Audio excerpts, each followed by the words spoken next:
주스. 안녕하세요, 김주일스예요. 오늘은 연못에 찾아온 식구들 특집입니다. 아주 버라이어티한 생물들이 많이 나옵니다. 가장 먼저 동물의 집 위쪽에 걸려있는 저것 보이시나요? 쌍살벌의 둥지입니다.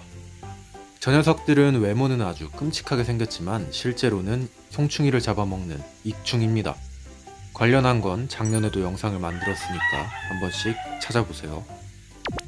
그리고 두 번째, 새덕후님이 설치해준 새 집에 둥지를 틀고 있는 요 녀석 말벌입니다.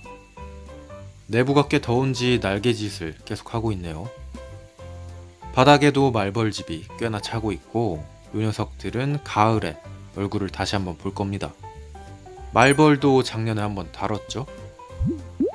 자, 그러면 오늘의 주인공을 찾아봐야 하는데요. 이쪽에는 제가 심어놓은 수크령, 말채나무, 조팝나무가 있습니다. 근데 겉으로 보기엔 아무것도 없어 보이지만 여기에도 다양한 생물들이 살고 있는데요. 방금 보셨던 억새 안쪽에는 이렇게 무언가의 둥지가 있습니다.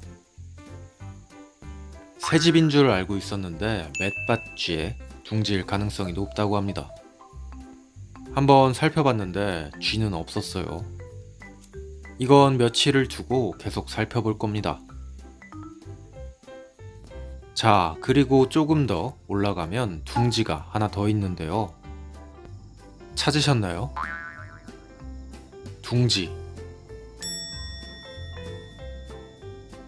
주먹만한 게 여기 어디 하나 있습니다. 사실 이게 처음 보는 분들은 절대 찾을 수가 없는데 저는 경력자라 찾았습니다. 작년에도 그렇고 재작년에도 그렇고 새가 여기다가 둥지를 틀어놨었거든요. 그래서 올해에는 꽤나 쉽게 이 녀석을 찾을 수가 있었습니다. 근데 놀라운 건 여기서 끝이 아닙니다. 바로 둥지의 안쪽에는 두 개의 알이 들어있었고 놀랍게도 알의 크기가 달랐기 때문이죠. 이 둥지는 뱁새, 붉은 머리 오목눈이의 둥지입니다. 그리고 옆에 있는 저 큰 알은 뻐꾸기의 알일 확률이 높고요. 다큐멘터리에서 많이 보이듯 뻐꾸기는 뱁새 둥지에 알을 낳고 새끼는 뱁새 새끼를 죽이고 기생을 합니다. 이걸 탕란이라고 부르는데 실제로 새를 좋아하는 분들도 굉장히 찾기 어려운 장면이라고 해요. 근데 저는 짬밥이 좀 있어가지고 귀한 장면을 뜻하지 않게 찾았습니다. 저 둥지의 주인은 뱁새가 황새 따라가려다 가랑이 찢어진다에 그 뱁새가 맞습니다. 한국에서는 참새만큼 흔한 새라고 하는데요. 둥지는 나뭇가지를 이용해서 굉장히 견고하고 아름답게 만들어져 있습니다. 근데 논문을 살펴보니 실제로는 둥지를 짓는데 하루밖에 걸리지 않는다고 해요. 그리고 뱁새는 이틀에 한 번꼴로 알을 낳습니다. 아마 뻐꾸기가 알을 낳았던 시점에는 뱁새의 알이 하나 더 있었을 겁니다.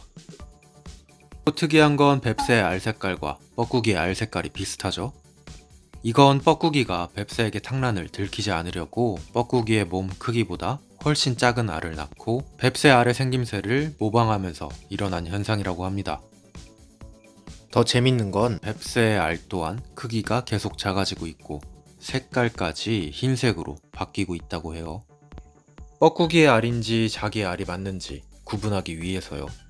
가치 판단이 들어가면 안 되는 자연의 섭리에서 적자 생존이 뭔지 보여주는 정확한 케이스입니다. 좋아요와 구독 눌러주세요. 사실 이런 탕란 행위는 물고기한테서도 볼 수 있습니다. 보호종이라 키우지는 못하지만 감돌고기는 육식어인 꺽지의 둥지에 알을 낳습니다.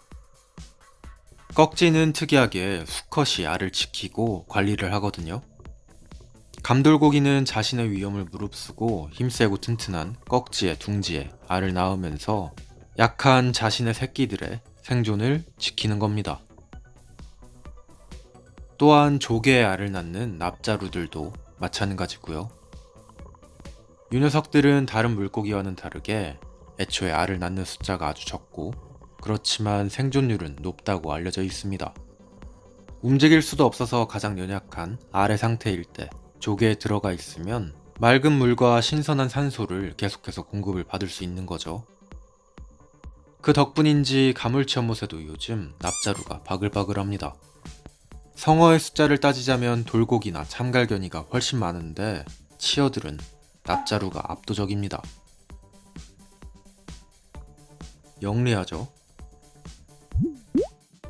자, 다시 뱁새로 돌아와서 3일을 기다렸지만 어미는 나타나지 않았습니다. 이는 어미가 둥지를 버렸을 수도 있고 포식자한테 당했을 수도 있습니다. 뱁새는 뻐꾸기로부터의 방어를 위해서 무정란을 낳아놓고 뻐꾸기가 알을 낳으면 둥지를 버리는 경우도 있다고 해요. 또 산란은 이틀에 한 번씩 하기 때문에 총 3일을 기다렸습니다. 근데 어미는 돌아오지 않았고 그래서 둥지를 털어봤습니다. 메추리 알보다 더 작은 크기의 뻐꾸기 알과 그보다 훨씬 작은 뱁새의 알. 색깔이 정말 비슷하죠? 혹시나 하는 마음에 부화기를 돌려봤습니다. 뻐꾸기의 알은 발생이 된 상태로 어미의 뱃속에서 산란이 된다고 하지만 또 모르니까요. 약간의 개조를 통해서 알도 잘 굴러가게 바꿔놨어요.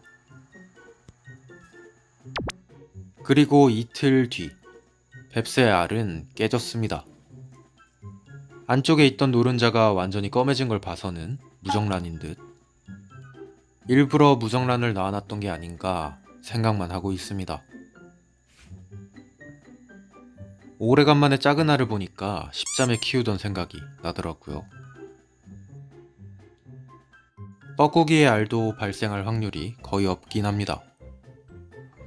근데 뭐 주변에 뻐꾸기도 많고 뱁새도 많아서 언젠가 또 볼 수 있지 않을까 생각이 됩니다.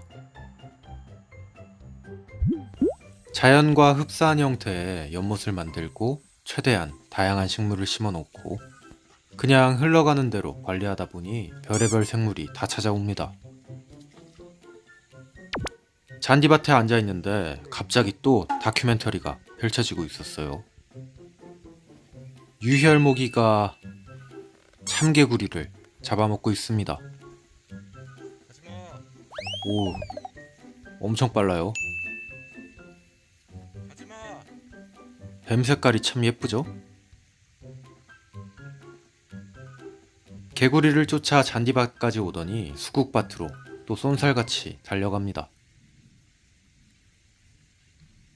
어디 갔을까요? 흔히들 꽃뱀이라고 불리는 이 유혈모기는 독이 없는 걸로 알려져 있었지만 근래 독이 있다는 게 밝혀졌습니다. 하지만 방금 보셨다시피 사람을 엄청나게 무서워하고 또 그 독이 어금니 쪽에 있기 때문에 웬만해서는 사람이 물릴 일이 거의 없습니다. 저는 그래서 뱀이 나오면 그냥 놔둡니다. 말벌이나 뱀이 나오면 막 무조건 잡아 죽이던데 뭐 알아서 하시겠죠.